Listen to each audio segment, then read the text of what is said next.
दोस्तों नमस्कार, मेरा नाम है राजेंद्र प्रताप सिंह और आप देख रहे हैं YouTube channel view point with Rajendra. अगर आप टीजीटी, पीजीटी, एलटी ग्रेड सहित विभिन्न राज्यों की कला विषय के शिक्षक बनने की तैयारी कर रहे हैं तो प्रस्तुत है 30 प्रश्नों की व्याख्या सहित नई श्रृंखला सुपर 30। और उम्मीद है कि आपकी कला विषय की तैयारी को आसान बनाएगी यह श्रृंखला। अगर आप चैनल पर नए हैं तो चैनल को सब्सक्राइब जरूर कर लीजिएगा ताकि आपको कला विषय से संबंधित नए वीडियो लगातार मिलते रहें। तो फिर चलिए प्रश्नों को शुरू करते हैं। पहला प्रश्न है, निम्न में से कौन सी शैली राजस्थानी चित्रकला है? तो इसका सही उत्तर है ऑप्शन सी, बूंदी। बूंदी शैली राजस्थानी चित्रकला की एक महत्वपूर्ण उपशैली है जिसका विकास राजस्थान के बूंदी रियासत में हुआ था। बूंदी शैली अपने चमकीले रंगों, पानी के दृश्यों, घुमावदार पेड़ों और प्राकृतिक दृश्यों के चित्रण के लिए जानी जाती है। अक्सर शिकार के दृश्यों, शाही जुलूसों और कृष्ण लीला के दृश्यों को यहाँ पर दर्शाया जाता है। अगला प्रश्न है, एलोरा की प्रसिद्ध कैलाशनाथ मंदिर संरचना किस एकाश्म वास्तुकला का उदाहरण है? तो इसका सही उत्तर है ऑप्शन बी, गुफा कट। एलोरा का कैलाश मंदिर भारतीय वास्तुकला की एक असाधारण उपलब्धि है। यह एकाश्म संरचना है जिसका अर्थ है कि इसे एक ही विशाल चट्टान पर ऊपर से नीचे की तरफ काटकर बनाया गया है। यह गुफा कट वास्तुकला का एक अद्भुत उदाहरण है। अगला प्रश्न है, साल भंजिका मूर्ति किस स्थान से प्राप्त हुई? तो इसका सही उत्तर है ऑप्शन बी, सांची से। साल भंजिका मूर्ति सांची से प्राप्त हुई है और साल भंजिका एक प्राचीन भारतीय मूर्तिकला आकृति है जिसमें एक महिला को एक पेड़ की शाखा को छूते हुए या पकड़े हुए दर्शाया गया है। अक्सर एक कामुक मुद्रा दिखाई पड़ती है। यह उर्वरता और प्रकृति से जुड़े प्रतीकों में से एक है। अगला प्रश्न है, गोंड चित्रकला का संबंध किस राज्य से है? तो यह है ऑप्शन सी, मध्य प्रदेश। गोंड चित्रकला भारत के मध्य प्रदेश राज्य में रहने वाले सबसे बड़े आदिवासी समूहों में से एक गोंड समुदाय की एक पारंपरिक कला शैली है। यह कला उनके मिथकों, लोक कथाओं और प्रकृति से गहरे जुड़ाव को भी दर्शाती है। गोंड चित्रकला में अक्सर प्रकृति के तत्वों जैसे कि पेड़, जानवर, पक्षी, साथ ही देवी देवताओं और पौराणिक कथाओं का चित्रण किया जाता है। अगला प्रश्न मिलान करने का है। तो इसमें कुछ तकनीकी शब्द हैं और उसका अर्थ दिया हुआ है। तो इसका सही कूट कौन सा है ये पता करना है।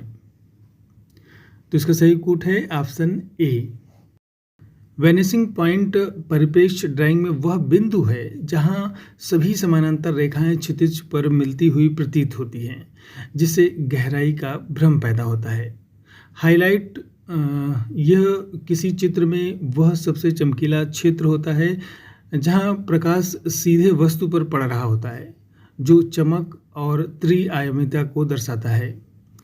और कंटूर यह किसी वस्तु के बाहरी रूपरेखा या सीमा रेखा जो उसके आकार और रूप को परिभाषित करती है वो है। और फोरग्राउंड यह किसी चित्र का वह भाग है जो दर्शक के सबसे करीब होता है और रचना में सबसे आगे दिखाई पड़ता है। अगला प्रश्न है कि गांधार मूर्तिकला पर किस विदेशी कला का प्रभाव माना जाता है? तो इसका सही उत्तर है ऑप्शन सी, ग्रीक। गांधार मूर्ति कला शैली जो उत्तर पश्चिमी भारत और अब यानी कि आधुनिक पाकिस्तान और कह लीजिए कि अफगानिस्तान का जो क्षेत्र है वहाँ पर पहली से 5वीं शताब्दी ईस्वी के दौरान यह कला विकसित हुई और इसमें ग्रीक यानी हेलेनिस्टिक कला का गहरा प्रभाव दिखता है। अगला प्रश्न है कि निम्नलिखित में से कौन सी कला में भगवत गीता के प्रसंगों को चित्रित किया गया है? तो इसका सही उत्तर है ऑप्शन बी, पहाड़ी चित्रकला। भगवत गीता के प्रसंगों को पहाड़ी कला शैली में चित्रित किया गया है। पहाड़ी चित्रकला शैली विशेष रूप से कांगड़ा और गढ़वाल जैसी उपशैलियों में हिंदू धर्म ग्रंथों और प्रेम कथाओं के प्रसंगों को बड़े पैमाने पर चित्रित किया गया है। भगवत गीता के जो प्रसंग हैं उनमें श्री कृष्ण अर्जुन के बीच संवाद और उनकी दार्शनिक शिक्षाओं पर आधारित पेंटिंग है।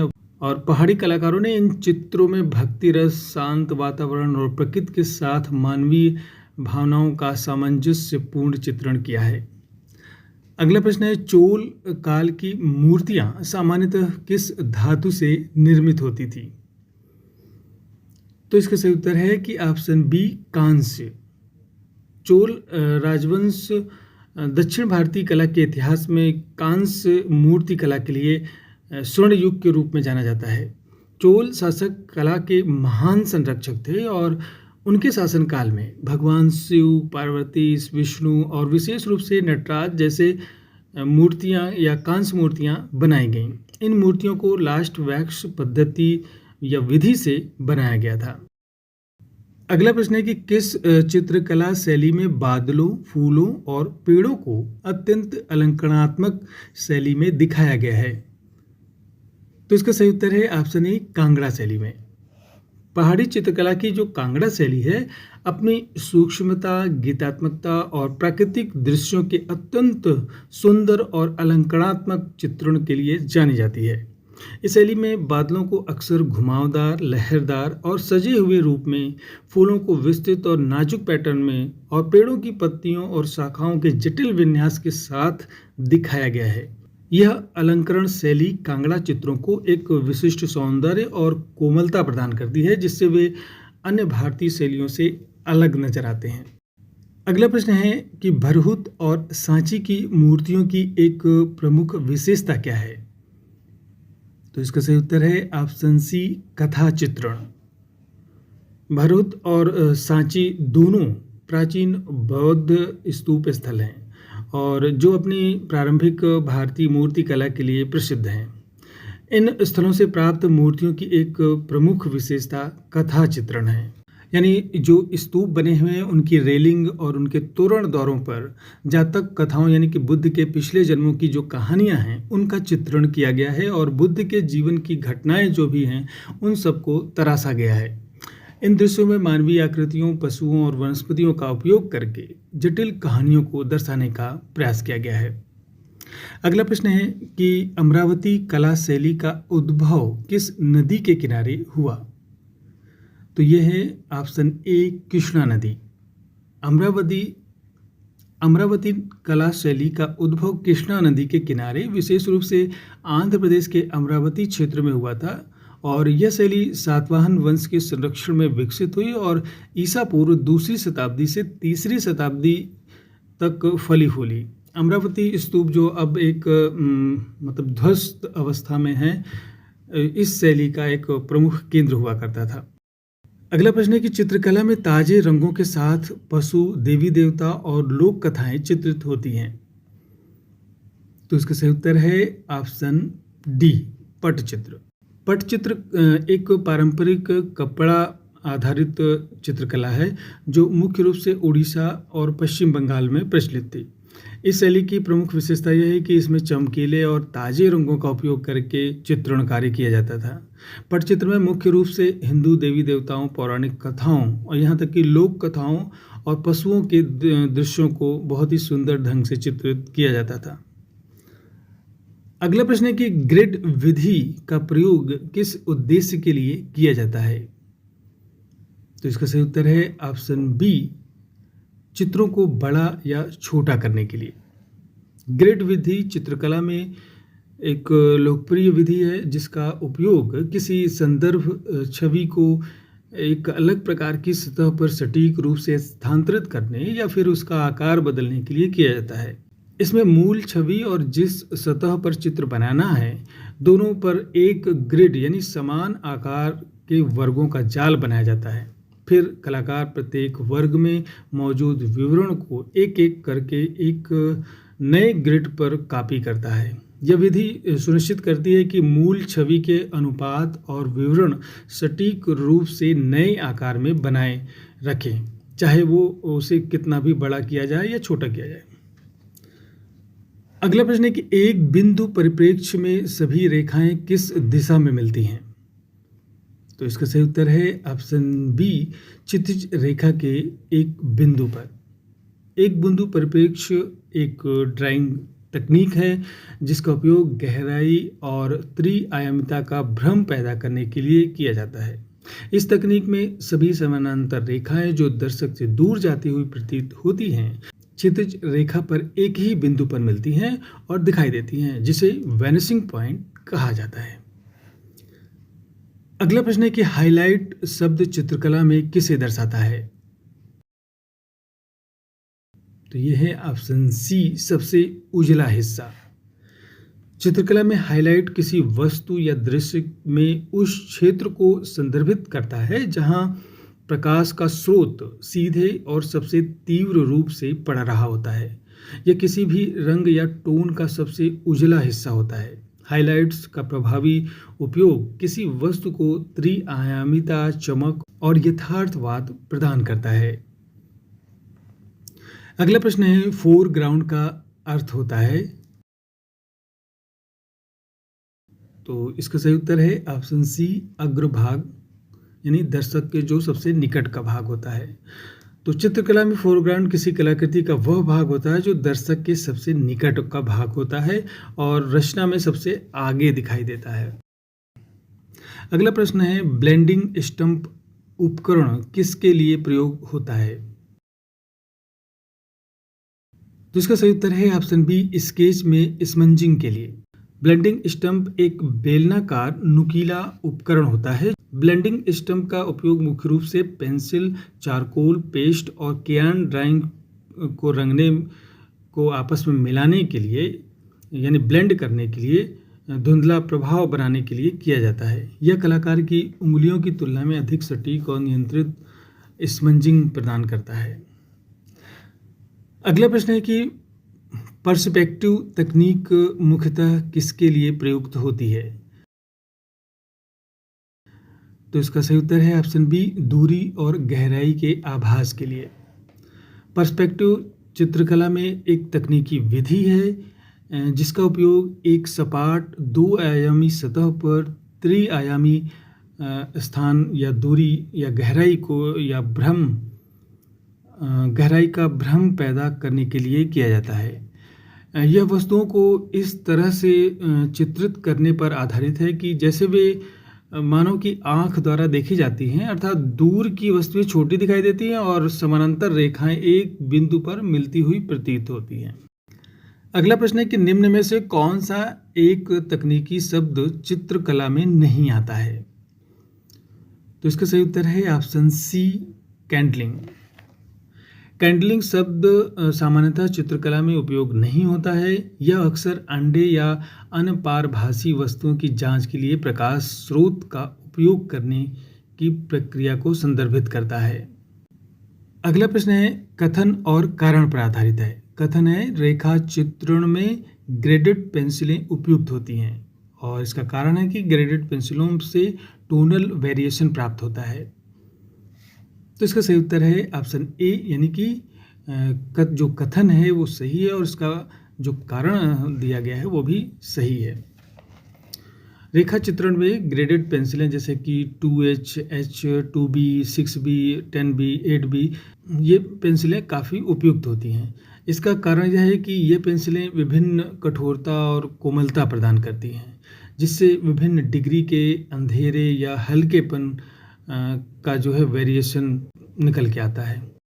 अगला प्रश्न है, सपाट परिप्रेक्ष्य किस चित्रकला शैली की विशेषता है? तो ये है ऑप्शन सी, वारली चित्रकला। सपाट परिप्रेक्ष्य वारली चित्रकला शैली की विशेषता है। यह एक ऐसी शैली है जहां वस्तुओं को भिन्न गहराई या त्रिआयामी प्रभाव के सपाट रूप में चित्रित किया जाता है।